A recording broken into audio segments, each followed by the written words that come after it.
오늘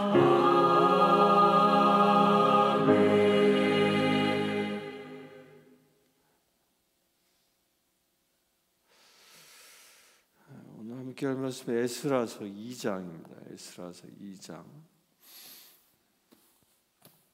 에스라 2장입니다. 에스라 2장은 70절까지 있는데요. 다 읽진 않겠습니다. 오늘은 누구의 자손이 몇 명이고 누구의 자손이 몇 명이고 해서 중요한 이 말씀을 하면서 설교하면서 읽어가도록 하겠습니다. 먼저 2장 1절에서 2절까지 먼저 봅니다. 시작. 옛적에 바벨론 왕 느부갓네살에게 사로잡혀 바벨론으로 갔던 자들의 자손들 중에서 노임을 받고 예루살렘과 유다 도로 돌아가 각기 각자의 성읍으로 돌아간 자 곧 스룹바벨과 예수아와 느헤미야와 스라야와 르엘리야와 모르드게와 발산과 미스발과 비그웨와 르훔비나나 등과 함께 나온 이스라엘 백성들의 명수가 이러하니.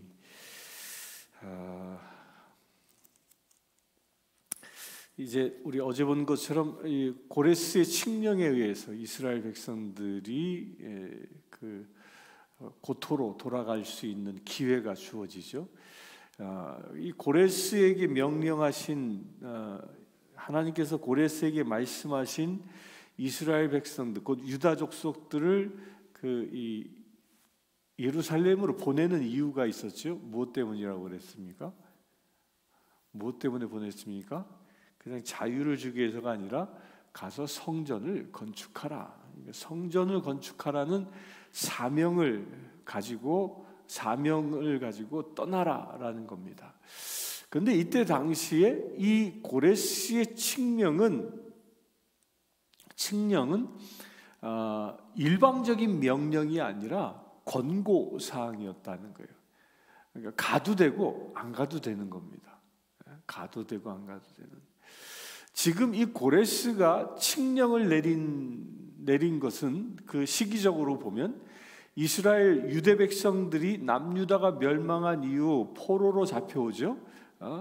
그 BC 586년에 예루살렘이 완전히 멸망하고 그리고 완전히 포로로 잡혀오지 않습니까? 3차 포로까지 다 왔단 말이에요. 그 포로로 잡혀온 지 70년이 지난 후입니다. 70년 동안 이들은 그발 강가에서 살았던 사람들이에요. 70년 동안 살아가면서 이미 그 사람들은 그 땅에서 정착하며 살았던 사람들입니다. 한번 그 70년이라는 세월이 얼마나 긴 세월인가. 70년이라는 세월은요, 두 세대가 지나가는 세월입니다. 우리나라는 일제 36년이라는 식민지 시간을 보냈지 않습니까? 그 일제 36년이라는 식민지 시간을 보내면서 이게 조금만 더 길어졌으면 우리 언어조차도 다 없어졌을 뻔했지요. 만약에 그 45년도에 해방되지 않고 그야말로 이게 한 70년 갔으면 우리 한국 사람들은 한국말 다 잃어버렸을 거예요. 미국 와서 보니까 그렇더라고요. 미국에 와서 태어난 2세대들은 거의 한국말을 못하더라고요. 그러니 2세대가 한국말을 못하는데 이 에스라서에 나와 있는 유대인들도 거의 비슷했다는 거예요. 근데 물론 유대인들의 특징이 있습니다. 그들은 70년 동안 예루살렘을 떠나면서 바벨론에 들어와 살면서 그들이 만들어 온 거예요. 자기들의 신앙과 문화와 언어들을 지키기 위해서 만들고 지킨 게 있어요. 그게 뭐죠? 그게 시나고그예요. 그게 이때 회당이 만들어지는 겁니다. 그러니까 이전에는 회당이라는 게 없었어요. 그러니까 유대인들이 바벨론의 포로로 와서 우리가 어떻게 우리의 신앙을 지킬 수 있을까? 그것을 고민하다가 그럼 우리가 회당을 짓자. 그래서 유대인들 성인 10명 이상이 있으면 회당을 짓는 거예요. 지어서 거기서 예배를 드렸던 거죠. 자기들의 신앙을 지켜왔던 겁니다. 이게 놀라운 겁니다. 그런데 그럼에도 불구하고 70년 동안 이들이 거기서 살고 2세가 태어났습니다. 2세가 태어났고 이미 1세대들은 다 뭐 죽었거나 초고령자들이겠죠. 여기서 그 명단들이 쭉 나오는데 이때 명단들 가운데 처음에 포로로 잡혀갔던 사람 명단은 없습니다. 그러니까 거의 다 죽었다는 얘기예요. 죽고 2세대들이 1.5, 2세대들이 거기서 이제 살고 정착해 살고 있는데 그들에게 뭐예요? 고레스가 너희들 가서 성전을 재건하라 라고 명령한 겁니다. 이건 무엇을 의미하냐면 너희들 지금 너희들이 가지고 있는 모든 이 땅에서의 권리들을 다 포기하고 떠나가라. 그러면 내가 허락해 주겠다라는 이야기예요. 이게 지금 미국 사회에서 우리 이민 사회로 보면 무슨 얘기가 똑같은 거예요. 미국에 살고 있는 이민 2세대, 3세대들한테 너희 지금 대한민국이 만약에 전쟁에 의해서 다 폐허가 됐다고 생각해 보십시오. 완전히 폐허가 됐습니다. 폐허가 돼서 재건할 수 있는 사람들이 필요한데 미국 대통령이 그러는 거예요. 한국 교민들이요, 너희들 한국에 돌아가서 조국을 재건하라 이렇게 명령하면 도대체 몇 사람이 짐 싸들고 갈까? 여기에서의 삶의 모든 걸 포기하고 가는 겁니다. 그 결코 쉽지 않을 겁니다. 더욱이 2세대, 3세대가 가지고 이제 완전히 미국화되어져 있는 사람들한테 고국에 가서 생고생하라? 이게 말이 안 되는 거예요. 지금 유대 백성들이 처한 상황이 딱 그렇습니다. 딱 그래요. 그런 유대 백성들, 이제 거기에서 살만한 사람들이 되었습니다. 이 살만한 사람들이 되었다라는 걸 우리가 어디서 알 수 있냐면요, 말씀에 64절을 봅니다. 64절에서 67절까지 보면 온 회중의 합계가 42,360명이요 그 외에 남종과 여종이 7,337명이요. 이들이 데리고 온 이 종들의 숫자가요 7,337명이다. 종의 숫자가 그래. 종의. 또 말은 736이요 노새는 245요 낙타는 435요 나귀는 6,720이요. 요거만 보아도요 이들은 바벨론에서의 삶이 노예를 부리는 사람들이었습니다. 그러니까 노예를 부리는 사람들이었다는 그 신분이 보장된 사람들이었다는 그 자유인이었다는 거예요. 비록 그들은 포로로 들어와서 살았지만 그 정부에서는 이 사람들을 노예 삼지 않은 겁니다. 이들의 신분은 볼모의 신분이었기 때문에 노예 삼지 않았어요. 노예 삼지 않고 이들은 자유인으로 살았던 겁니다. 자유인으로서 자기들의 부와 부귀 영화를 성취했던 거죠.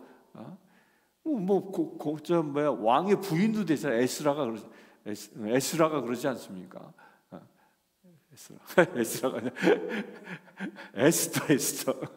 에스더가 그러지 않습니까? 그 왕의 부인이 될 만큼 이들의 신분은 이 자유인의 신분이었거든요. 그랬던 그들에게 이 지금 살만한 땅, 고생해서 이제 살만해진 이 땅을 떠나라, 이 명령은 쉽게 받아들일 명령이 아닌 겁니다. 그게 얼마나 어려웠으면 그 유대인들이 한 번에 아멘 하고 다 가지 않습니다. 무려 80년에 걸쳐서 3차에 걸쳐서 사람들이 돌아갑니다. 그래도 다 안 갑니다. 그래도 남아있는 사람도 있어요. 그래도 남아있는 사람들이 디아스포라의 원형이 됩니다. 그러니까 이 사람들이 나중에 어디서 나타나냐면 사도행전에서 나타납니다. 사도행전에서 그 기록이 나와요. 사도행전에 베드로가 설교했을 때 각 지방 사람들이 자기들의 언어로 알아들었잖아요. 이 사람들이 어떤 사람들이냐? 이때 흩어진 사람들이에요. 이때 흩어진 유대인들이 유월절을 지키기 위해서 세계 각처에서 몰려든 사람들이거든요.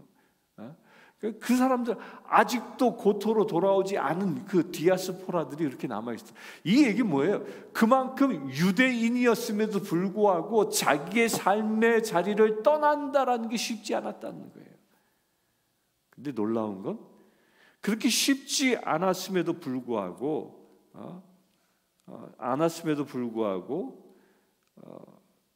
온 회중의 합계가 64절에 42,360명 42,000명이나 되는 사람들이요, 나 이 모든 거 포기하고 가겠어. 나의 지위, 나의 모든 생활 기반들, 장사하던 사람은 장사를 내려놓는 것이고 공무원이었던 사람은 그 직위를 내려놓는 겁니다. 그 모든 걸 내려놓고 예루살렘의 그 성전을 건축하는데 내가 일조하겠소라고 일어선 사람이 몇 명이에요? 저 이 숫자 보고 막 어제 또 다시 마음에 이게 막 감동이 오는 거예요. 무려 뭐예요? 42,360명. 이 생각하면서요, 우리 교민들이 만약에 이 비슷한 상황이 되면 몇 명이 일어날까? 우리 2세대, 3세대들 가운데 몇 명이 일어나서 내가 가겠소! 라고 일어날까? 참 안타깝지 않습니까? 이게 그 질문을 딱 던지니까 이게 답이 안 와. 답이 안 와. 그러나 유대인들은 그 숫자가 아멘으로 응답했다는 겁니다.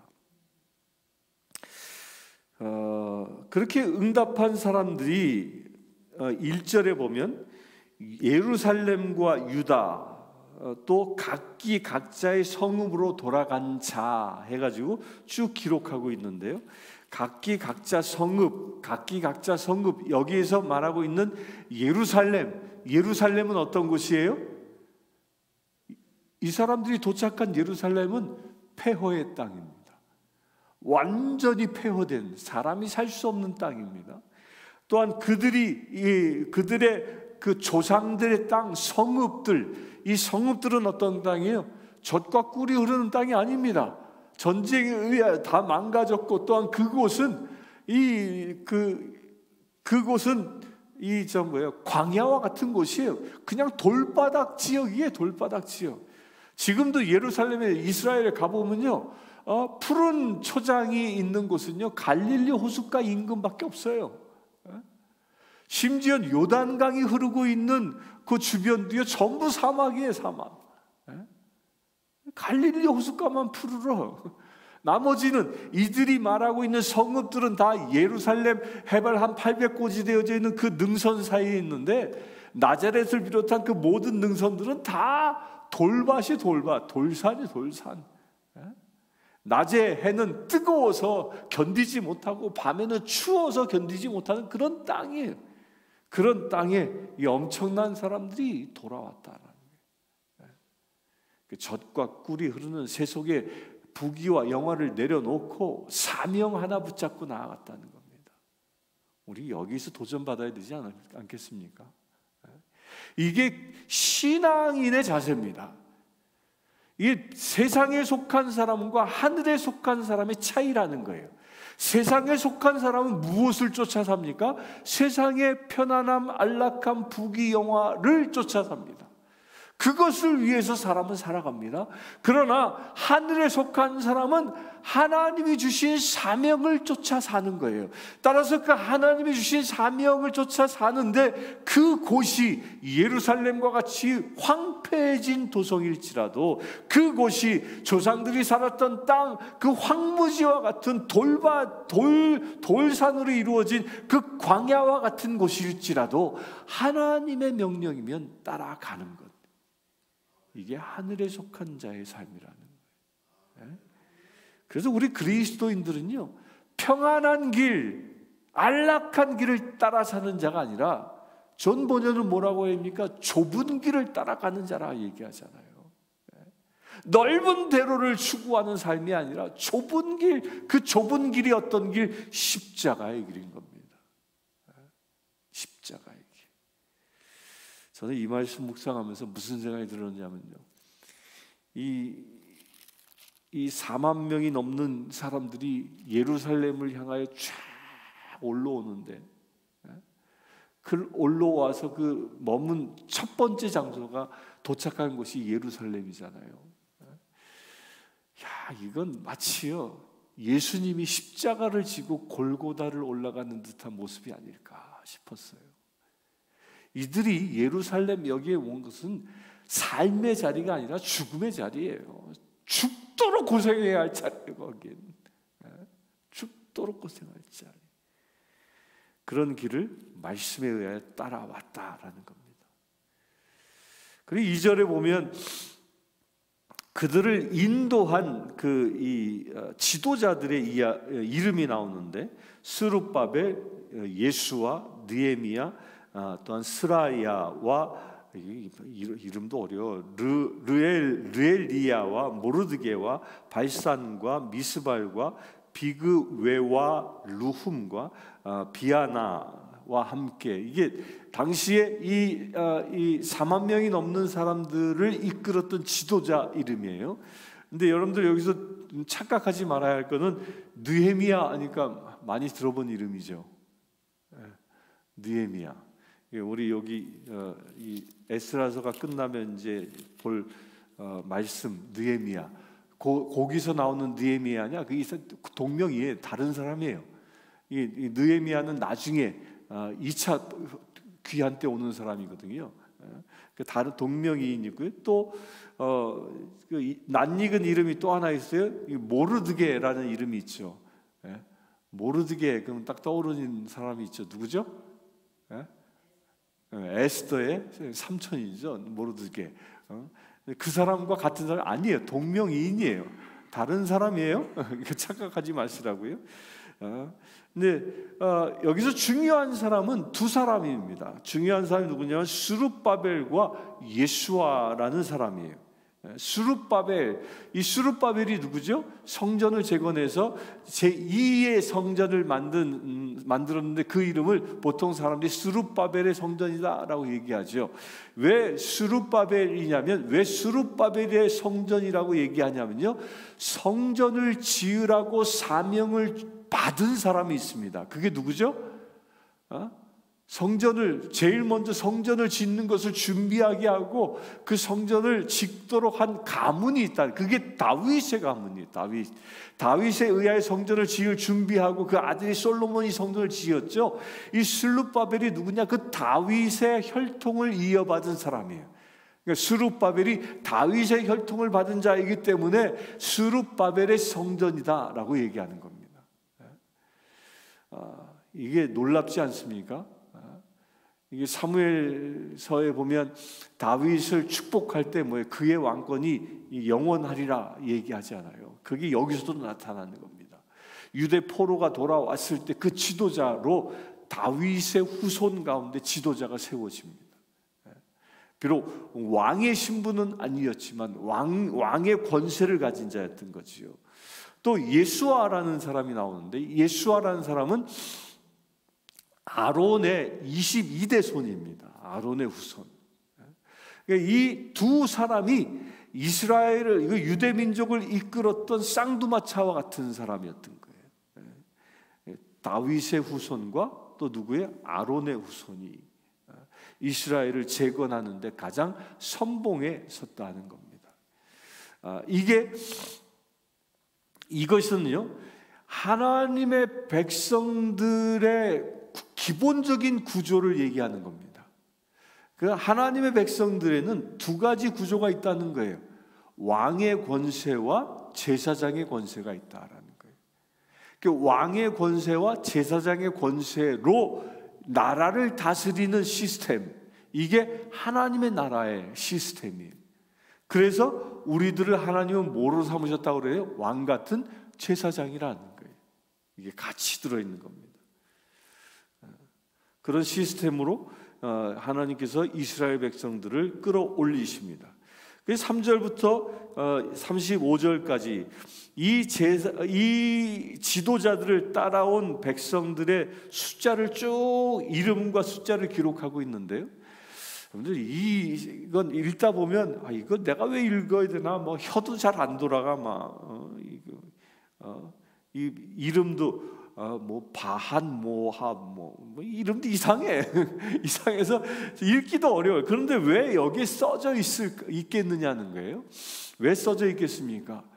제가 서두에 얘기했잖아요. 이들은 위대한 신앙 고백자였다는 거예요. 자기의 모든 걸 내려놓고 말씀 하나에 순종하며 나온 사람들인 겁니다. 그 사람들의 대표적인 사람 그 이름들을 누구의 자손이 몇이요 그랬잖아요.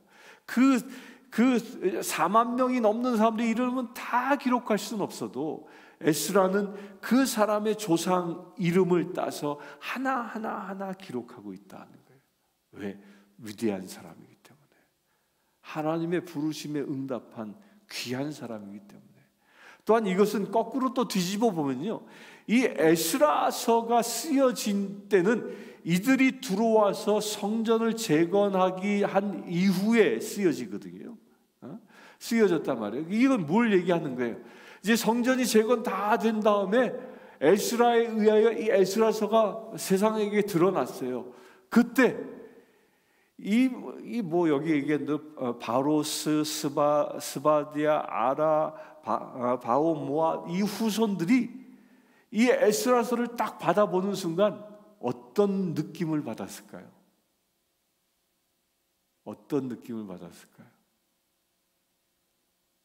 제 이름이 여기 써 있었더라면 통곡했을 것 같아요. 감동의 막 눈물로. 내 이름이요 성경에 기록된 거예요. 내 이름이, 우리 조상의 이름이, 우리 가게의 이름이 성경에 기록된 겁니다. 우리는 이것을 읽을 때 이거 뭘 이렇게 짜증나게 읽어야 되냐? 이 족보 얘기 쭉 나오잖아요. 읽을 때마다 예수님의 족보 읽을 때도, 마태복음 읽을 때도 짜증나거든요. 이게 발음도 안 되는 거 억지로 읽으려니. 그런데 이 현장에 있는 사람들은요, 이게 짜증나는 일이 아니라 감동인 겁니다. 감동인 것. 저는 어제 이 말씀 묵상하면서 이런 생각이 했어요.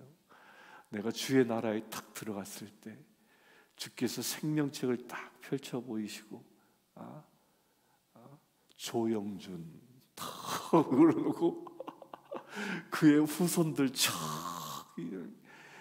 막 그런 이름이 거기에 딱 써 있다면 감격하지 않겠습니까? 바로 그런 감동이 여기 있는 겁니다. 저는 이 말씀 보면서 지금부터 약 얼마 전에 2500년 전에 이 사람들이 느꼈을 감동이 막 밀려왔어요. 감동이. 우리도 그런 감동의 사람이 되길 바랍니다. 이 사람들 생명의 책에 기록된 거죠. 하나님의 성경에. 우리 또한 마찬가지예요. 우리 또한 생명의 책에 기록되어졌을 때 그 감동, 2500년 전에 이 에스라서를 보면서 느꼈던 그 감동이 우리의 감동도 되어질 것입니다.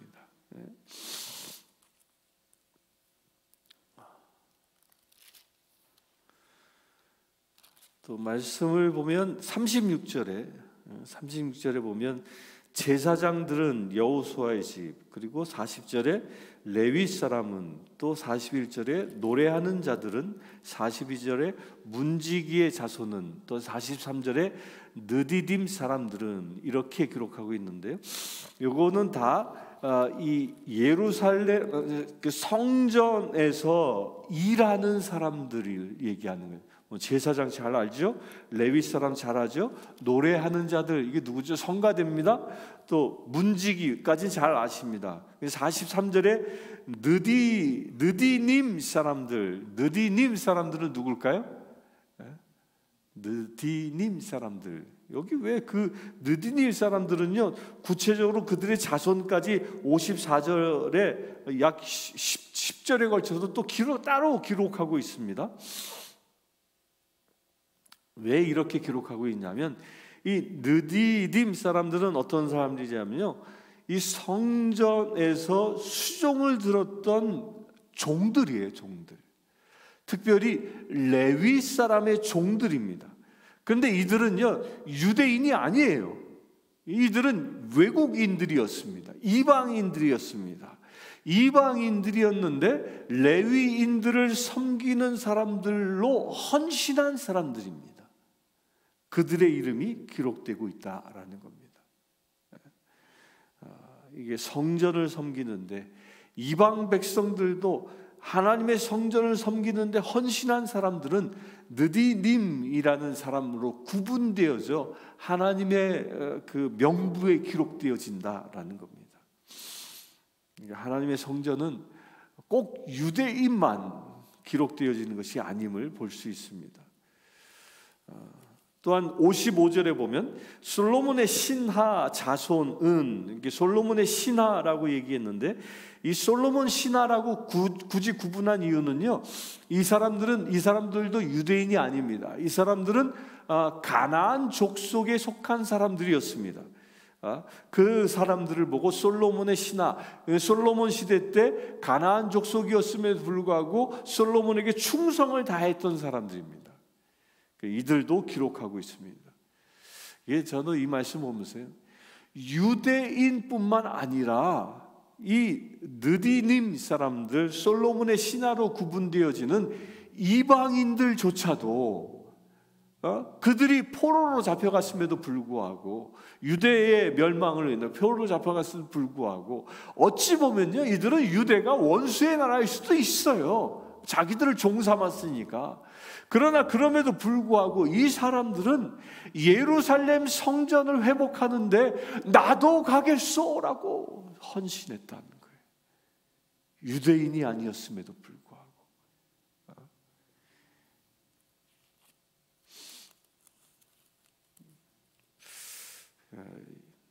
저는 이 말씀 보면서 이런 생각도 해봤어요. 마지막 제3성전이 예루살렘에 세워질 겁니다. 제3성전이 세워질 때 이렇게 외국 사람들도 가서 헌신하는 이들이 있지 않을까. 나도 한번 가서 해볼까 이런 생각을 해봤어요. 이런 생각을. 하나님께 쓰임 받는 데는 유대인뿐만 아니라 모든 열방의 사람들이 나도 가겠소라고 서약하고 나아가면 쓰임 받는다는 겁니다. 무엇을 위해서? 하나님의 성전 재건을 위해서. 또 59절에 보면 델멜라와 델하르사와 구룹과 아단과 임벨에서 올라온 자가 있으니 그들의 조상의 가문과 선조가 이스라엘에 속하였는지 밝힐 수 없었더라. 그러니까 이들은 이스라엘에 속한 사람인지 밝힐 수 없었다. 이 말은 뭐냐면 이들은 족보를 잃어버렸다라는 거예요. 이스라엘 사람들은 가문별로 다 족보를 가지고 있었거든요. 근데 족보를 잃어버린 거예요. 잃어버려서 그 서류상으로 확인이 불가능한 사람들이었다는 겁니다. 그러면 이들을 어떻게 확인하냐면요. 이들은 스스로 또 뭐라고 얘기했냐면 62절에 보면 우리는 제사장의 가문입니다 라고 얘기를 했어요. 그런데 제사장의 가문입니다 라고 얘기했지만 신분이 확인되지 않으므로 제사장 직분을 행하지 못합니다. 그러다 63절에 보면 방백이 그들에게 명령하여 우림과 둠빈을 가진 제사장이 일어나기 전에는 지성물을 먹지 말라 하였느니라. 이 말이 뭐냐면요, 우림과 둠빔은 제사장이 가지고 있는 물품 중에 하나예요. 누가? 대제사장이. 그 대제사장이 가지고 있는 물품인데, 이 우림과 둠빔은 무엇을 말하는 거냐면 하나님의 뜻을 분별하기 위하여 쓰임받는 도구예요. 이게 주사위처럼 휙 던졌다고 그래요. 던졌을 때 뭐가 이렇게 나타나면 이게 하나님의 뜻이다, 아니다, 이게 구분하는 그런 거였던 거예요. 구체적으로 어떤 행위인지는 전해지지 않습니다. 곧 이 얘기 뭐예요? 대제사장이 나타나면 족보를 잃어버린 사람들의 신분을 확인하는 일이 일어날 것이다 라는 거예요. 여기서의 대제사장은 누구를 얘기할 거예요? 예수 그리스도를 얘기하는 겁니다. 족보를 잃어버린 사람들, 족보를 잃어버린 사람들은 거꾸로 뒤집어 얘기하면 이런 겁니다. 노아의 홍수 이후의 사람들이 족보를 잃어버렸습니다. 유대 백성들 외에는, 이스라엘 백성들 외에는 족보를 잃어버렸지요. 그들의 회복이 일어나는 날이 올 것이다 라는 그 예언이 여기에 있는 겁니다. 여러분들은 그 하나에 우리가 들어가 있음을 믿으시길 바랍니다. 또 68절에 보면 어떤 족장들이 예루살렘에 있는 성전 여호와의 성전 터에 이르러 하나님의 전을 그곳에 다시 건축하려고 예물을 기쁘게 드리되 힘 잘하는 대로 공사하는 금고에 드리니 금이 6만 1,000 딜리기요 은이 5,000 마대요 제사장의 옷이 100벌이었더라. 족장들이 와서 예루살렘 성전을 짓는데 헌금하는 이야기가 나오죠. 물질을 드리는 이야기가 나옵니다. 하나님의 성전을 짓는 데는 이런 족장들, 어떤 족장이라고 얘기했는데 이 어떤 족장이 이스라엘 사람이었는지 아니었는지는 정확하지 않습니다. 아마도 이 주변에 있었던 그런 사람들이었을 거라고 추측하죠. 그들이 물질을 들여서 성전 재건에 헌신한다는 것. 그리고 70절에 제사장과 레위 사람과 백성 몇과 노래하는 자들과 문지기들과 느니님 사람들이 각자의 성읍에 살았고 이스라엘의 무리도 각자의 성읍에 살았더라. 그들이 각자 흩어져서 자기들의 성읍을 재건하는데 쓰임 받고 있다라는 얘기로 오늘 말씀을 마감하고 있습니다.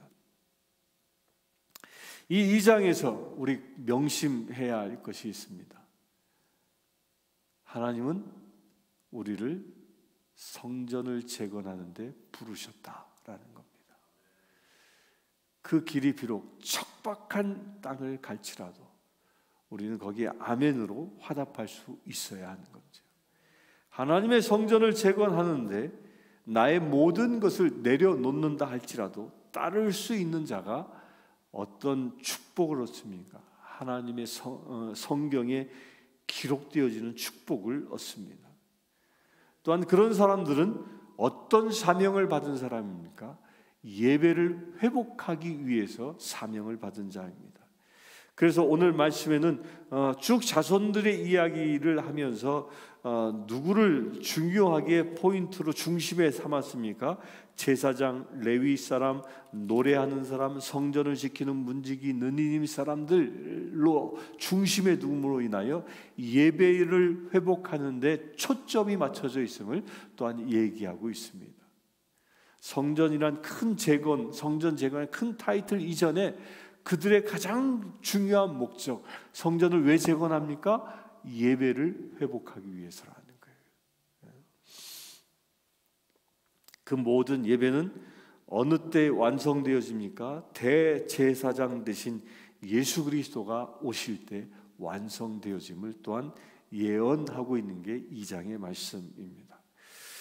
오늘 이 말씀처럼 우리 가운데에서도 우리가 언제 어느 때나 주님의 부르심에 내가 응답할 수 있는 우리 되어질 수 있도록 하나님의 성전의 재건을 위하여 우리가 늘 쓰임 받을 수 있는 우리 되어질 수 있도록 이 시간 합심하여 기도하기를 원합니다.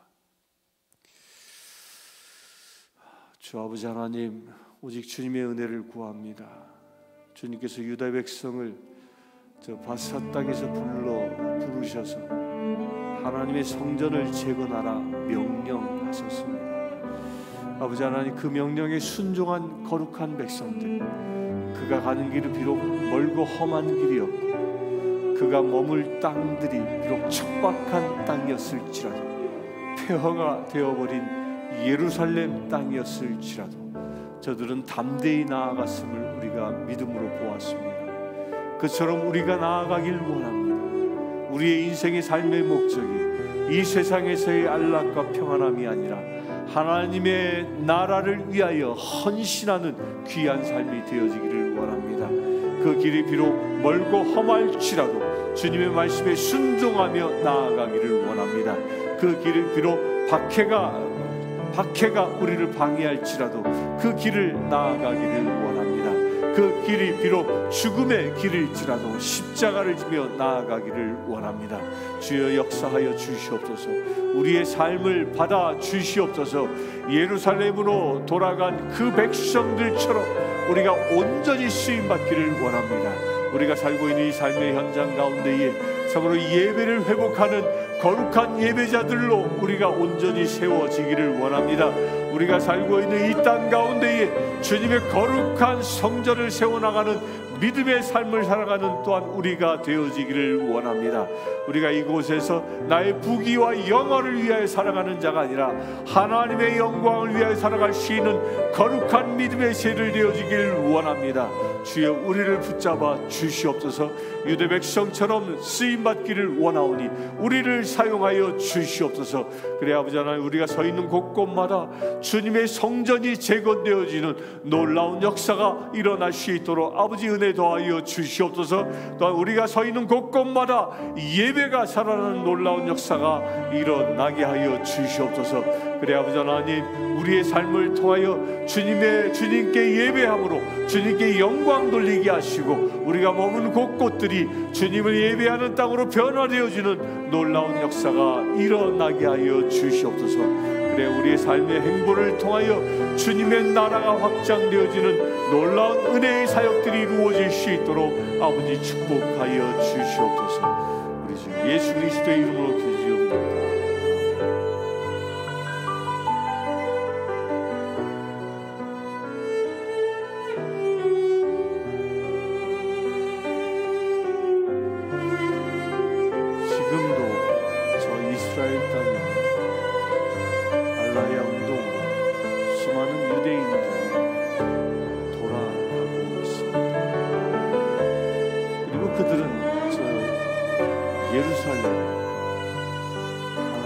제3성전을 짓기를 꿈꾸고 그 사명을 준비하고 있습니다. 그 예루살렘에 제3성전이 세워지는데 하나님의 크신 은혜가 임할 수 있도록 주의 날을 준비하는 놀라운 역사가 일어날 수 있도록 이 시간 기도하기를 원합니다.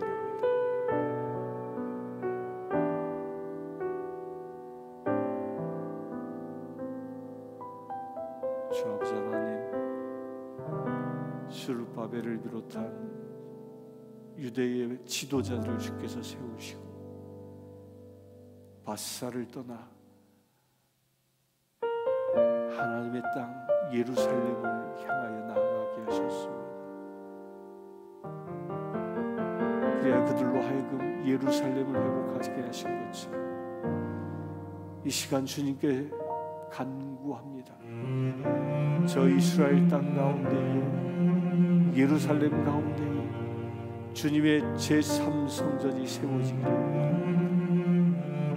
이미 주님의 백성들이 그 제3성전을 세우기를 준비하고 있습니다. 그 모든 과정 가운데 주께서 함께 하시고 속히 제3성전이 세워지는 그날이 임하게 하여 주시옵소서. 그래 주님의 재림을 준비하는 놀라운 역사가 일어나기를 원합니다. 주의 나라를 준비하는 역사가 일어나기를 원합니다. 새하늘과 새 땅의 역사를 준비하는 놀라운 은혜의 시간들이 이어지기를 원합니다. 주여 함께하여 주시옵소서. 저 이스라엘이 온전히 회복되게 하시고 온전히 이스라엘 모든 백성들이 예수 그리스도를 구주로 고백하는 놀라운 역사가 일어나게 하여 주시옵소서. 예수 그리스도의